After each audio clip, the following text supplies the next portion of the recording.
हाँ जी, की हाल चाल सभी के। आई होप सब बढ़िया होंगे। बात हो रही है माइनर पेपर 6 के कलाम की। जैसा कि मैंने आपको कहा था, ये पार्ट 2 है जियोग्राफी का, जो मैं नेक्स्ट वीडियो में कराऊंगा। तो पार्ट 2 आ चुका है। पार्ट 1 अगर किसी ने नहीं देखा तो उसमें मैंने आर्ट एंड कल्चर का 20 क्वेश्चंस कराए थे। आज 20 क्वेश्चंस अपन करेंगे जियोग्राफी के, बोले तो राजस्थान जियोग्राफी। ठीक है, तो शुरू करेंगे। और मैं आज कोशिश करूँगा फास्टली बनाने की थोड़ा सा, क्योंकि 20 क्वेश्चन में अगर हम 20 मिनट लगा रहे हैं तो ज़्यादा ही है। जीके के हिसाब से कम लगना चाहिए। हाँ, वो समझता हूँ, आपको समझाना पड़ता है, एक्सप्लेन भी करने पड़ते हैं, क्वेश्चन टाइम लग जाता है, 1 मिनट एक की लेते हैं हम। फिर भी कोशिश करेंगे थोड़ा और आपका टाइम बचे, अभी टाइम है नहीं इतना। तो शुरू करते हैं, ज़्यादा बकवास करेंगे नहीं। दो चार चीज़ें इंपॉर्टेंट इंपॉर्टेंट है, बीच में बताता रहूँगा वीडियो के, देखना। सेकंड ग्रेड के लिए बहुत इंपॉर्टेंट रहेगी। बाकी आप अगर किसी और भर्ती के लिए भी इसका वीडियो देख रहे हैं तो कोई दिक्कत नहीं है, देख सकते हैं, क्योंकि सेम ही चीज़ें रहती है। अब जियोग्राफी का है, कोई अलग चेंज नहीं होगा, बस वो पेपर का लेवल अलग अलग हो जाता है। तो यहाँ पे आप बने रहिएगा, मैं आपको पढ़ने का थोड़ा सा हिंट भी दूंगा और चीज़ें भी बताऊंगा। बाकी एक चीज़ स्पेशल सेकंड ग्रेड के लिए है, वो लास्ट में देख लेना। और तो कुछ रह नहीं गया। हाँ, चलो शुरुआत करते हैं। 21 नंबर क्वेश्चन है, ये मैंने कल मार्क लगा के छोड़ा था, यहाँ पे यहीं पे पड़ा है, इसको मैं एक बार रफ कर लेता हूँ। ठीक है, तो देखो यहाँ पे जो अपना है वो ये है कि मानसून के मौसम जून सितंबर में 40 सेंटीमीटर वर्ष सम वर्षा रेखा पूछी गई है। और सम वर्षा रेखा, यह ध्यान रखना, ऑलमोस्ट पूछी जाती है। ठीक है, तो आपको थोड़ा सा इधर राजस्थान का अगर मैप बनाया जाए, ठीक है, तो ये देखो, मेरे को बनाना तो आता नहीं है, फिर भी थोड़ा सा कोशिश करूंगा, देख लो। एक 25 सेंटीमीटर समवर्ष, जैसे 20 सेंटीमीटर से अपना शुरुआत होता है। ठीक है, तो अब ये सेंटीमीटर आपको याद वैसे तो रहेंगे नहीं है, तो थोड़ा सा आप हिंट रखें कि 20 सेंटीमीटर ऐसे गुजरती है, उसके बाद 30 सेंटीमीटर ऐसे यहाँ से आ गई, उसके बाद आती है 40, 40 ये आ गई। ठीक है, उसके बाद फिर वो आ जाती है 50, और ये मतलब बिल्कुल पास पास है, 60 है। फिर एक ऐसे घूम के आती है 70, फिर 80 सेंटीमीटर आ जाती है, और फिर 90 आसपास आ जाती है। ठीक है, तो ये सम वर्षा रेखा जो है अपनी लाइन्स है। अब यहाँ पे आपसे पूछी गई है कि कौन सी पूछी गई है, 40 सेंटीमीटर। तो ये मैंने जैसे बताया 20 है, और पेन चेंज कर लेता हूँ, ये 30 है और ये 40 है। हमसे पूछी गई है 40। तो अब आप ये पोर्शन अगर देखेंगे तो ये है सिक्कर, नहीं, झुंझुनू और सिक्कर और डीडवाना कुचामन के आसपास का पोर्शन है ये। अब हमें दिख रहा है कि सिक्कर और झुंझुनू इस ऑप्शन में है, तो हम बिल्कुल राइट कर देते हैं। बाकी अगर हनुमानगढ़ गंगानगर आपको देखना हो तो ये 30 सेंटीमीटर रही। अगर आपको जयपुर जोधपुर देखना हो तो ये 20 रही। अब आप बोलेंगे 10 कहाँ गई, 10 भी है, वो यहाँ पे है। ठीक है, अब वो होती है जैसलमेर और फलोदी में, यहाँ का फलोदी का पार्ट आ जाता है और जैसलमेर का आ जाता है। ठीक है, तो ये 10 वाला है। तो ये संवर्षा रेखाएं हैं जो आपको थोड़ी सी मतलब मैप बना के दो चार बार देखेंगे ना तो हो जाएगा। 22 नंबर क्वेश्चन है, निम्नलिखित में से कौन सा कोपेन का जलवायु वर्गीकरण सवाना तुल्य जलवायु से साम्यता रखता है। अब ये सवाना तुल्य पूछा गया है, सवाना घास के मैदान भी होते हैं अपने। तो देखो इसमें सीधी बात है, कोपेन 3 जलवायु वर्गीकरण अपने किए गए थे, और जिसमें एक कोपेन का है, ठीक है, एक है थर्नवेट का, और एक है टिवार्था का। ठीक है, तो ये 3 जलवायु वर्गीकरण है जो हमें मतलब रटने ही पड़ते हैं। मैप बना बना के रट लो, कोई दिक्कत वाली कोई इश्यू वाली बात नहीं है, दो तो बिल्कुल सेम ही है। ठीक है, तो यहाँ पे देखो, वॉइस साइलेंट कर देता हूँ, एक सेकंड। हाँ, देखो अब ये जो जलवायु वर्गीकरण है ना, इनमें थोड़ा सा मैं आपको, जैसे अभी कोपेन का बता रहा हूँ, तो कोपेन ने, ये राजस्थान का मैप है मान लो, ये रहा। तो कोपेन ने जो जलवायु वर्गीकरण दिया था वो अलग ही बनाना पड़ेगा यार मुझे, ये कोई काम का नहीं है अब। ठीक है, चलो एक अलग बना लेते हैं। तो यहाँ पे मैं एक मैप और बना रहा हूँ जैसे, ठीक है, क्योंकि मैप बिना ये कोई चीज़ काम नहीं है, जियोग्राफी में मैप बहुत ज़रूरी है। हम बना रहे हैं कोपेन का, ठीक है, हमसे कोपेन का ही पूछा गया है। तो मैं यहाँ पे अगर आपको बताऊँ तो ये जो चीज़ रहती है ना, ये पोर्सन, ये रहता है BWHW का पार्ट। ठीक है, और इसके बाद जो मोस्टली इलाका है वो रहता है अपना BSHW, जिसमें अरावली के इधर साइड का जो भाग है वो मतलब पूरा का पूरा लगभग कवर हो जाता है। जैसे अपने मेन जिले हैं, जैसे माने सीकर, झुंझुनू, चूरू, डिडवाना, कुचामन, नागौर, पाली, बालोतरा, और जयपुर का भी आधा पार्ट आ जाता है, अलवर वगैरह भी आ जाते हैं। अलवर तो आजकल नहीं आता, उनका वो अलग कोटपुतली भैरोड अलग कर दिया गया ना, इस वजह से। अभी देखो, एक अपना जो बचता है वो ये बचता है, ये पार्ट, ये अपना जो पार्ट होता है वो AW का पार्ट है, जैसे हाड़ौती क्षेत्र भी बोल सकते हैं, और कोटा बारा झालावाड़ वाला। और ये जो बच गया वो है CWG का पार्ट है। अब हमें बताना है कि जो अपना है, अब इनको हिंदी में क्या बोलते हैं? हमसे तो ये हिंदी में देकर पूछा गया है, इंग्लिश वाला, तो वो थोड़ा सा आपको याद रखना पड़ेगा कि इसको बोलते हैं उष्ण। अब ये आपको पता है कि ये इलाका ही गर्मी का है, तो उष्ण वाला आ गया। इसके बाद जो अपना आएगा BSSW, ये है अर्ध शुष्क पार्ट है, मतलब ना ज़्यादा गर्म है ना ज़्यादा ठंडा है, अर्ध शुष्क है, ठीक है। तो उसके बाद जो CWG है, ये प्योर मानसूनी पार्ट है, क्योंकि ये जो मानसून आता है अरावली के पास, प्योर मानसूनी कह सकते हैं इसको, ठीक है। और ये हाड़ौती क्षेत्र वाला, इसका तो कहना ही क्या है, ठीक है, ये आंध्र प्रदेश में आता है, पर इसको बोलते क्या है? उष्ण कटिबंधीय आंध्र प्रदेश, ठीक है। तो वो याद रखना, और ये सवाना तुल्य होता है, सवाना तुल्य इसी को बोलते हैं, ठीक है। और जो अपना BSSW का पार्ट है, इसको बोलते हैं अपन स्टेपी तुल्य। तो ये दो चीज आपको याद रखनी है, दो चीज हो गई। तो ये सवाना तुल्य और स्टेपी तुल्य, हमसे पूछा गया सवाना तुल्य, तो AW ऑप्शन राइट होगा ना, 2 नंबर, हाँ 2 नंबर राइट हो जाएगा। अब देखो 23 नंबर क्वेश्चन, थोड़ा सा मुझे लग रहा है आज ज़्यादा लेट होगा, समझाने में टाइम जा रहा है। जियोग्राफी है, क्या करें? नीचे दिए गए कूट्स का सही उत्तर का चयन करना है आपको, ठीक है। तो अभी बताया, जैसे मैंने ये शुष्क और अशुष्क आपको अभी बताए हैं जस्टी, तो थोड़ा सा आप अंदाजा लगा सकते हैं उससे कि क्या होगा। शुष्क और अर्धशुष्क, शुष्क और अर्धशुष्क, जो अर्धशुष्क मैंने बताया अरावली के इधर वाला पार्ट लगभग आ जाता है, तो अरावली के पश्चिम में ये रहा, सीधा सीधा मिलान हो रहा है। और आर्द्र, अति आर्द्र, अति आर्द्र तो अपना झालावाड़ वाला पार्ट आ जाता है ना, तो डी में तीसरा आ जाएगा ना, सवाई मुद्दीपुर वाला आएगा अति आर्द्र, बांसवाड़ा और झालावाड़, झालावाड़ वाला पार्ट आता है आपका अति आर्द्र में, है ना, क्योंकि जो मैंने अभी बताया था वो मतलब वहाँ पे सबसे ज़्यादा बारिश होती है, वो अति आर्द्र जिला आता है, तो बांसवाड़ा और झालावाड़ में आ गया। अब आता है कि आर्द्र, तो ये हमें कॉमन सेंस लगाना होता है, बाकी इसमें कुछ है नहीं, ठीक है। तो और उपाद्र, अब उपाद्र का जो पार्ट है वो आ जाता है अपना जयपुर व पूर्वी जिले, और आर्द्र में फिर आ जाता है ये जो अपना बच गया सवाई माधोपुर वाला पार्ट। तो ये ऐसे करके मिलान हो जाता है, मैंने बता दिया, ऑप्शन अपने हिसाब टिक कर लेना, बाकी इसमें चौथा ऑप्शन होगा, ठीक है।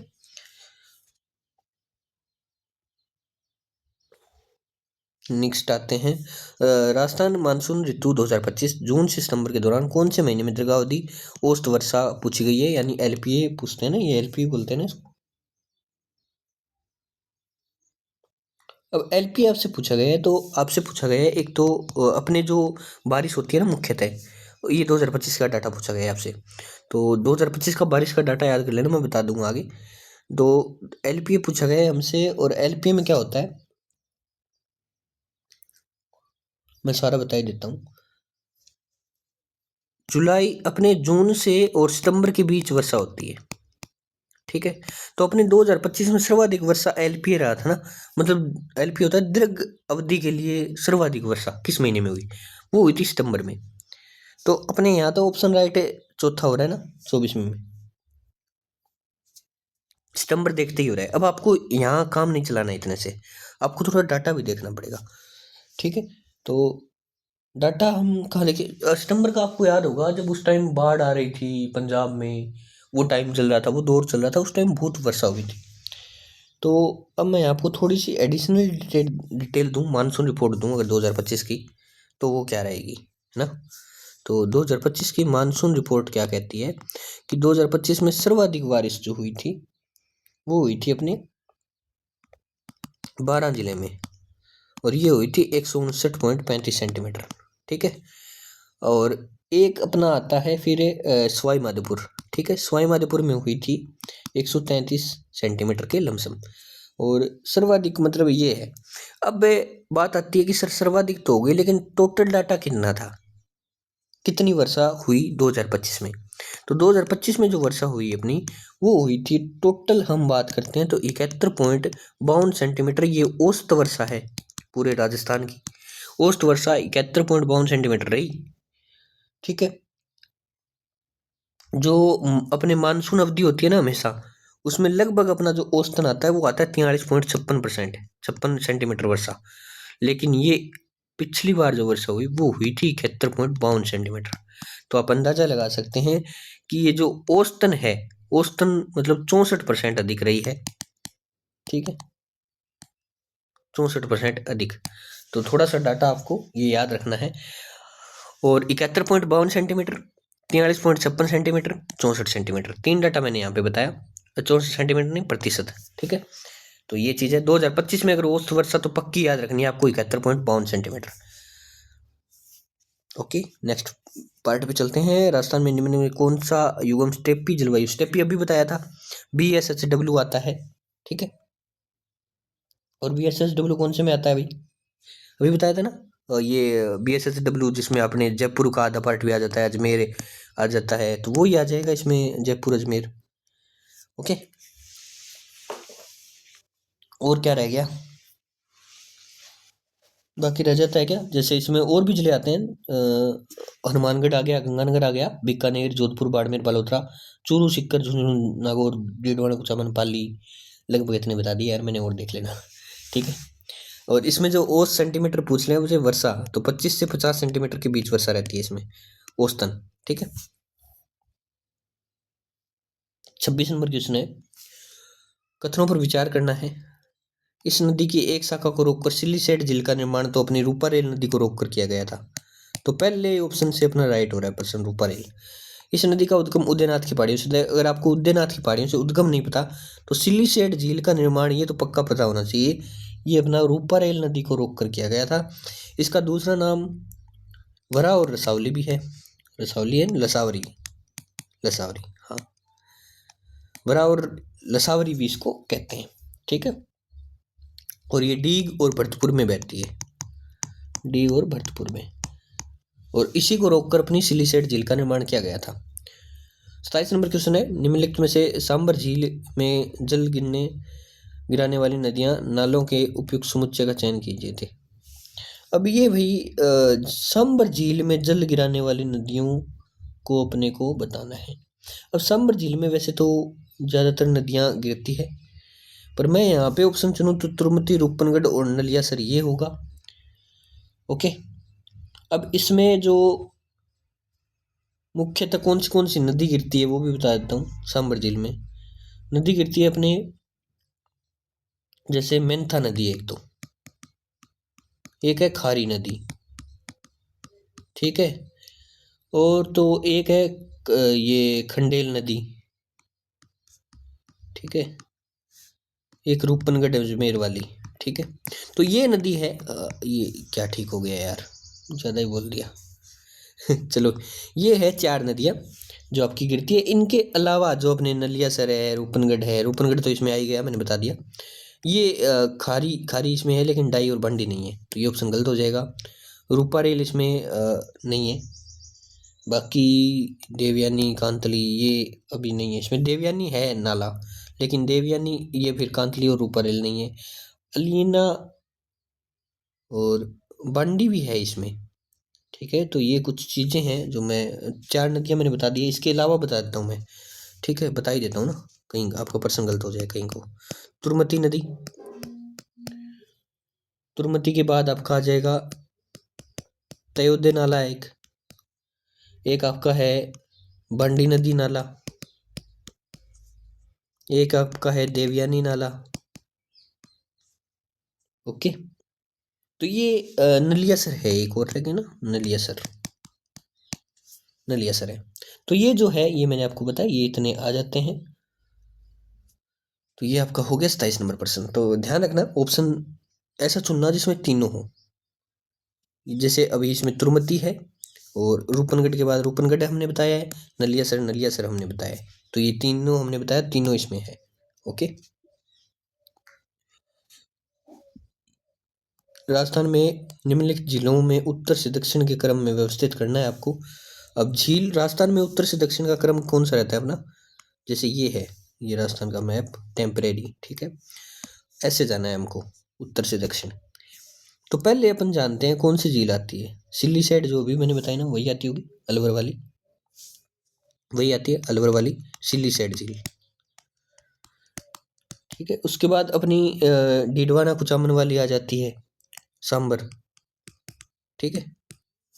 उसके बाद अपनी उदयपुर वाली यहाँ से लगभग फतेह सागर झील,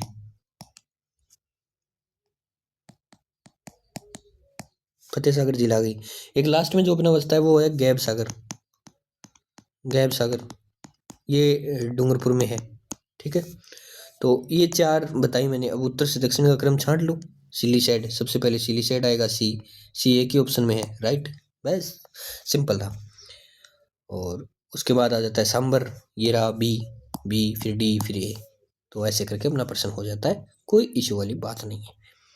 थोड़ी सी ब्राइटनेस कर लेते हैं, कम हो गई।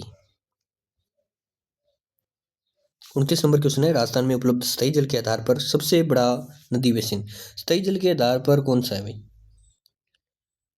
अरे यार 1 मिनट रुकना, ये क्या हो गया, चलो रिकॉर्डिंग तो चल रही है। सबसे बड़ा नदी बेसिन बताना है आपको, ठीक है। तो उपलब्ध जल के आधार पर और जल ग्रहण उपवा क्षेत्र के आधार पर, सतही जल के आधार पर, तो ये तो अपने को पता है कि चंबल है, पहली बात तो ये रहती है चंबल, सबसे जल ग्रहण बताया है आपको स्थायी जल के आधार पर। अगर आपसे अपवाह क्षेत्र पूछ लेना, ये भी तो पूछ सकते हैं ना, अपवाह क्षेत्र, फिर कौन सी नदी होगी, तो फिर हो जाती है अपनी बनास नदी, ठीक है। क्योंकि ये राजस्थान में बहने वाली पूर्णतः बहने वाली सबसे लंबी नदी है बनास। बनास के बाद अपनी अगर कोई आती है सेकंड नंबर पे, तो वो आती है लूणी। अब इनका परसेंटेज कितना रहता है जल ग्रहण का, तो वो रहता है 27 पॉइंट, इसका तो रहता है 48, 27.48% बनास का, 20.21% लूणी का रहता है। और एक और याद कर लो आप, चंबल, चंबल के बाद माई भी आती है, चलो चार में बता देता हूँ। चंबल है अपना 17.18%, और माही है अपना 9.46%। तो ये डाटा है कुछ, 17.18, 9.46%। आपको कम से कम याद ज़्यादा न हो तो चंबल का और बनास का याद होना चाहिए पक्का पक्का, ये लगभग पूछ लिया जाता है 17.18 चंबल का। लेकिन सर्वाधिक जल पूछा है यहाँ पे हमसे स्थायी जल के आधार पर, सबसे बड़ा नदी में से चंबल का है, ये बात आपको याद रखनी है। 30 नंबर क्वेश्चन, लूणी नदी की सहायक नदियों का उत्तर से दक्षिण में क्रम बताना है।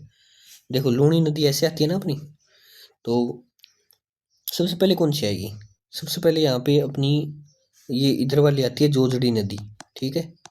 तो जोजड़ी नदी आपको किस ऑप्शन में दिख रही है, 1 2 3, यार 3 ऑप्शन में है। अब हम यहाँ से ऑप्शन कट नहीं कर सकते है ना, अब आपको और देखनी पड़ेगी। तो उसके बाद कौन सी आएगी,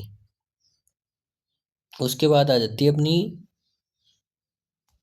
यहाँ से आती है जवाई नदी एक, ठीक है, जवाई। तो जवाई जिसमें दिख रही है, अब जवाई 2 ऑप्शन में है।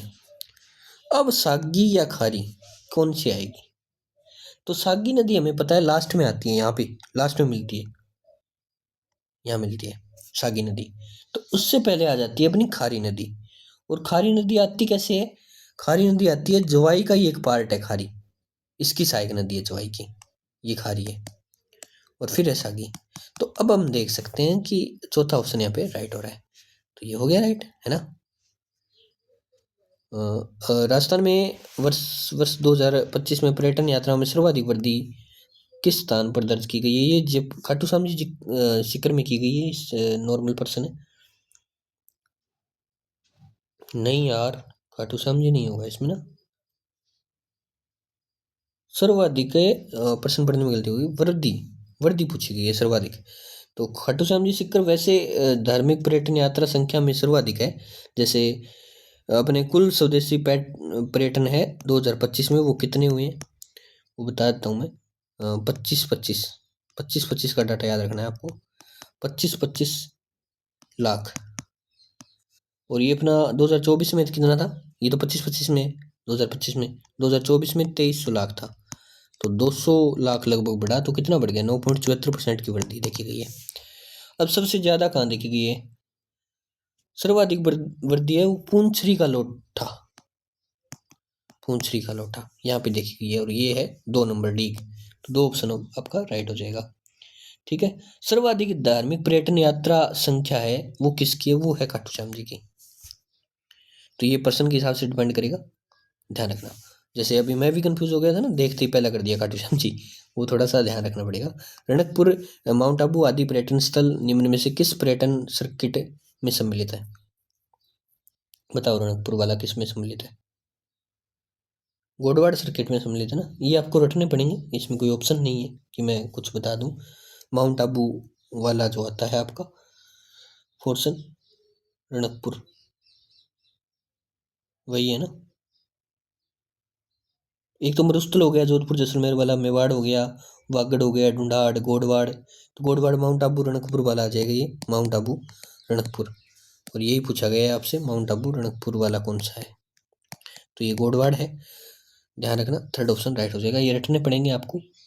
तो यहाँ पे मैं लिखवाऊँ 10 एक है यार, कितना लिखवाऊँगा, ज़्यादा हो जाएगा, देख लेना अपने नोट्स वगैरह में। राजस्थान राज्य मेला प्राधिकरण द्वारा पंजीकृत ए श्रेणी के मेलों में संलग्न है। ए श्रेणी में बाबा रामदेव जी का मेला भी आता है। ठीक है। और कौन से आते हैं? और इसमें कुछ और भी है क्या 33वें में नीचे ऑप्शन? हाँ, मतलब एक से ज़्यादा भी है। तभी मैं सोचूं यार, ए श्रेणी में तो बहुत आते हैं, है। तो अब अपना और कौन सा आता है? अरे यार, ये प्रॉब्लम ही है। चलो यहाँ से बता देता हूँ। अंतर्राष्ट्रीय पुष्कर मेला भी आता है, रामदेव जी का भी आता है, गणेश्वर मेला भी आता है, खाटू श्याम जी का मेला भी आता है। अब चारों ही आते हैं, तो ऑप्शन 4 नंबर राइट का इसमें हो रहा है। इसमें चारों ऑप्शन इसमें सही हो रहे हैं, 3 नंबर ऑप्शन राइट हो जाएगा। आपको Rajasthan institute of tourism and travels management Jaipur युगम की सही युगम की पहचान करनी है आपको। चौथा है, ये आपका दूसरा है, राज्य होटल प्रबंधन संस्थान जोधपुर। तो ये सही है जोधपुर वाला तो, और ये भी सही है ना। और फूड क्राफ्ट इंस्टीट्यूट सुमेरपुर पाली, ये भी सही है। एक फूड क्राफ्ट है सुमेरपुर पाली है, एक अजमेर है। तो यहाँ पे आपसे सुमेरपुर पाली पूछा गया, दोनों सही है। Centre of excellence for tourism training, इसे इंग्लिश में बोले तो रिटमैन बोलते हैं। ठीक है, रिटमैन, रिटमैन। और इसकी स्थापना जो है जयपुर में की गई थी। तो ये अजमेर गलत है, यहाँ पे जयपुर आएगा। और की कब गई थी स्थापना, ये अगर आपसे पूछ ले तो ये की गई थी 29 अक्टूबर 1966, नहीं 1996। ठीक है, ये ऑप्शन आपका राइट हो जाएगा। तो ये चौथा ऑप्शन यहाँ पे ऐसे मिली था, इसमें जयपुर आएगा। कौन से शहर को विश्व शिल्प परिषद द्वारा विश्व शिल्प शहर की मान्यता दी गई है? ये दी गई है जयपुर को। ओके। और दी किसके द्वारा गई गई है? विश्व शिल्प परिषद द्वारा। ओके, तो ये आपका 36 नंबर क्वेश्चन आ गया। उत्सवों में ग्रीगेरियन कैलेंडर के अनुसार कालक्रम में व्यवस्थित करना है। अब ये थोड़ा सा आपको ग्रीगेरियन काल कैलेंडर, अब वैसे तो यार ये बहुत लंबा चौड़ा हो जाता है, पर मैं आपको यहाँ पे राइट ऑप्शन बताऊंगा।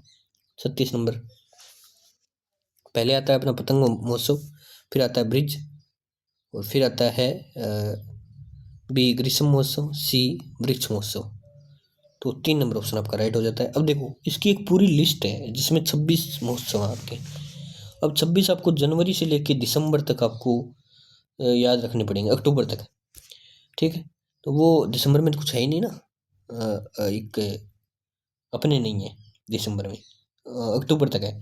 तो अब ये पूरी लिस्ट आपको याद रखनी पड़ेगी, तब जाके ये आपके सही होंगे, वरना नहीं होंगे। अब पतंग महोत्सव तो हम मान सकते हैं कि जनवरी में आता है, पहले पहले पहले ही आता है ना पतंग महोत्सव। जो अपना ये मकर संक्रांति आती है, तो सबसे पहले ये आता है साल के जनवरी में। और ग्रेगोरियन कैलेंडर पूछा गया है, तो अपना जनवरी से स्टार्ट होता है। और पतंग महोत्सव सबसे पहले आता तो ए ऑप्शन राइट हो जाना चाहिए था देखते ही, बाकी तो और ऑप्शन इसमें है ही नहीं। फिर भी मान लेते हैं कि अगर ये कभी ना आए तो फिर आपको थोड़ा सा वो रटने की कोशिश करनी पड़ती है भाई। विश्व धरोहर स्थल यूनेस्को की सूची में नामित वर्ष में सम्मिलित युगम की पहचान कीजिए। केवला देव को किया गया था विश्व यूनेस्को में शामिल, ठीक है। तो असम्मिलित की पहचान करनी है, और असम्मिलित ये 1981 में नहीं किया गया था ना केवला देव वाला, ये 1985 में किया गया था। पहले ही ऑप्शन राइट हो रहा है अपना, तो ये ऑप्शन यहाँ पे राइट हो गया। जंतर मंत्र वेधशाला ये इसको किया गया था 2017 में। चार दीवारी प्रकोष्ठा जयपुर 2019 में, सही है।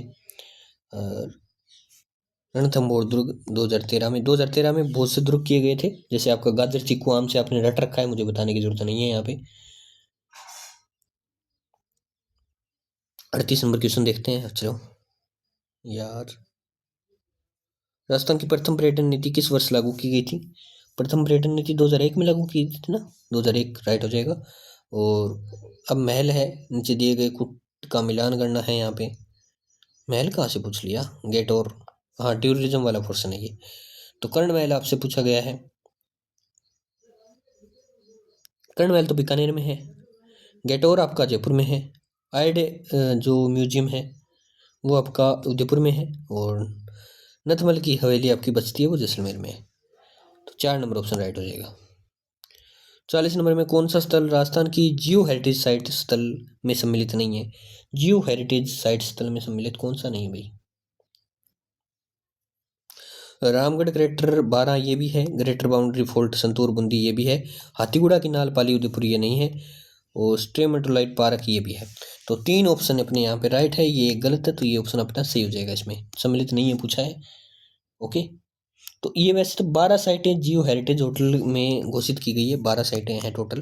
अब आपको 12 याद रखनी पड़ेगी, तो तब जाके ये आपका प्रश्न होता है भाई। तो वो 12 याद करनी ही पड़ेगी, वो आप देख लेना, आपको जिसने जहाँ से भी आपने पढ़ा है वहाँ पे 12 मिल जाएगी, और वो आप देख लेना। तो ये 40 क्वेश्चन थे जियोग्राफी के जो मैंने करवाए, बाकी के क्वेश्चन हम करेंगे नेक्स्ट वीडियो में। तो आपके लिए इंपॉर्टेंट सूचना ये है, आरपीएससी सेकंड ग्रेड की जो भी अभ्यर्थी तैयारी कर रहा है, साइंस प्लस मैथ या जीके, जीके तो सबके कॉमन है खैर, तो साइंस मैथ और जीके के नोट्स मुझसे ले सकता है, प्रोवाइड करा देंगे। कॉन्टैक्ट अपना रहेगा 7877645846, ये अपना कॉन्टैक्ट नंबर है। यहाँ से आप कॉन्टैक्ट करके नोट्स है वो प्रोवाइड करा सकते हैं। बाकी चैनल को सब्सक्राइब जरूर कर लें ऐसी वीडियो के लिए। पूरे पेपर हम करवाएंगे, अभी स्टार्ट हुआ है करवाना, और धीरे धीरे हम सारे पेपर करवा देंगे। तो बने रहिएगा अपने चैनल पे, लाइक शेयर सब्सक्राइब जरूर करना, ओके। और नोट्स लेने हो तो इस पर कॉन्टैक्ट कर लेना, मिल जाएंगे। और ये पेपर वगैरह आपको कहाँ मिलेंगे, नीचे एक ग्रुप है टेलीग्राम का, वो टेलीग्राम ज्वाइन कर लेना, फैम कोचिंग 2 नाम से है, लिंक मिल जाएगा, ज्वाइन कर लेना। तब तक के लिए जय हिंद जय भारत, मिलते हैं नेक्स्ट वीडियो में।